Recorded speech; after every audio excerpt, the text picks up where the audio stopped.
नमस्कार, मैं Anjali Maurya. ISB 24 news में आपका स्वागत है। आइए नजर डालते हैं आज की खबर पर। कोरोना के टीकाकरण को लेकर फैली अफवाहों के कारण ग्रामीणों में टीके को लेकर भ्रांतियां घर कर गई है। इसके चलते टीकाकरण के कार्य में लगे लोगों को ग्रामीण क्षेत्रों में गाली गलौज के साथ अप्रिय स्थिति का सामना करना पड़ रहा है। इन परिस्थितियों में अब जनप्रतिनिधियों सामने आकर लोगों को जागरूक करने की पहल कर रहे हैं।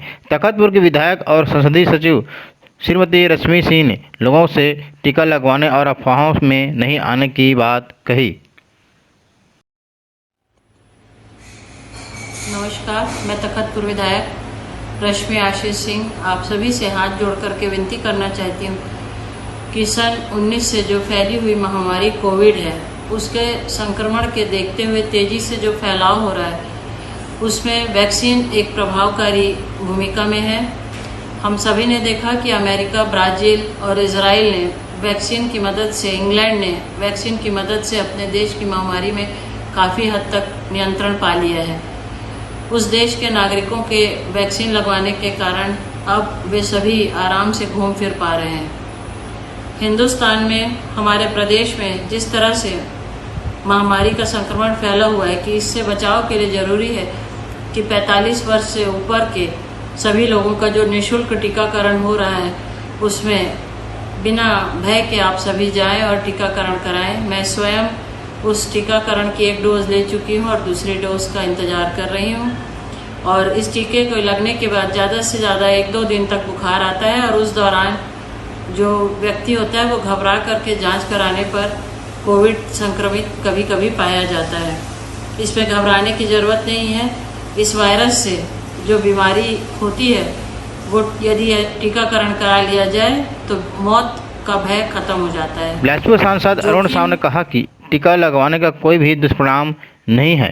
ज़्यादा से ज़्यादा 1-2 दिन बुखार रह सकता है। टीका लग जाने से कोरोना संक्रमण होगा भी तो मौत होने जैसी स्थिति में बचा जा सकता है। टीका लगने से कोरोना होगा भी तो घातक नहीं हो सकेगा। सामान्य सर्दी, खांसी और बुखार की तरह 3-4 दिन में ठीक हो जाएंगे। इसलिए मेरे क्षेत्र की जनता से यह आग्रह है कि सभी लोग कोरोना टीका बिना किसी डर के लगवाए और जो अफवाह टीके को लेकर उड़ी हुई है उसमें नहीं आए। राम राम, जय जोहार।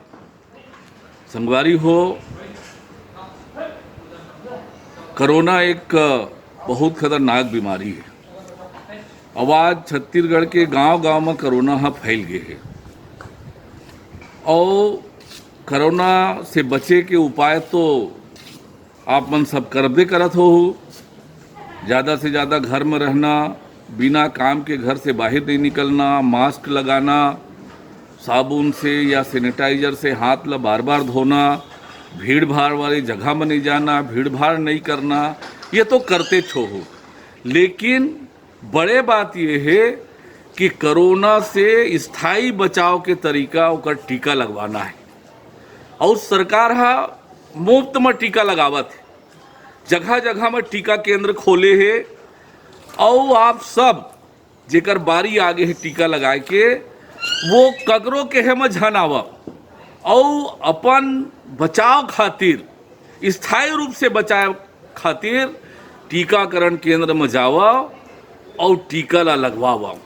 कोनो कुछू कहे, कोनो भड़कावे, सरकार आपके बचाव के लिए टीका लगावा थे, मुफ्त में लगावा थे, तो ये मौका ला मत चुकाओ, अपन सुरक्षा के चिंता करो और टीकाकरण केंद्र में जाके टीका लगवा। छत्तीसगढ़ के मुखिया भूपेश बघेल वैक्सीनेशन को लेकर जनता को टीका लगाने जागरूक कर रहे हैं। छत्तीसगढ़ सरकार द्वारा इस महामारी से निपटने का हर संभव प्रयास किया जा रहा है, जो काफ़ी हद तक सार्थक साबित हो रही है।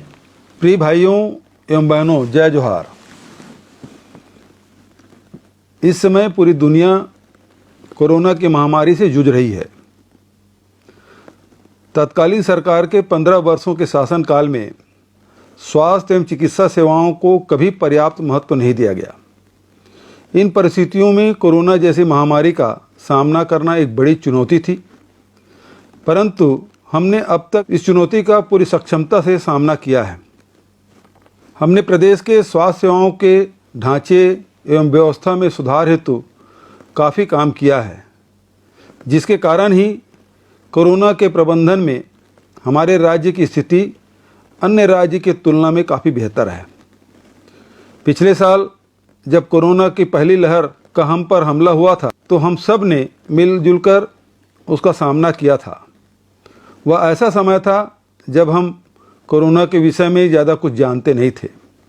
न हमारे पास इसके इलाज के लिए दवाएं थी, न इंजेक्शन आए थे, न वैक्सीन विकसित हुई थी और इलाज का प्रोटोकॉल भी अपने प्रारंभिक अवस्था में ही था। परंतु सभी के सहयोग से, सभी के भरोसे के साथ और सभी के योगदान के साथ हमने उस कठिन समय पर विजय हासिल की थी। आज एक बार फिर से 1,17,910 लोग एक्टिव संक्रमित हैं। प्रदेश में 80% अनुपात में 16.5% है। वहीं रिकवरी दर 82.3% है। परंतु यह बात आपके भीतर एक नया विश्वास पैदा करेगी कि छत्तीसगढ़ कोविड वैक्सीनेशन के मामले में देश के कई विकसित और साधन संपन्न राज्यों को पीछे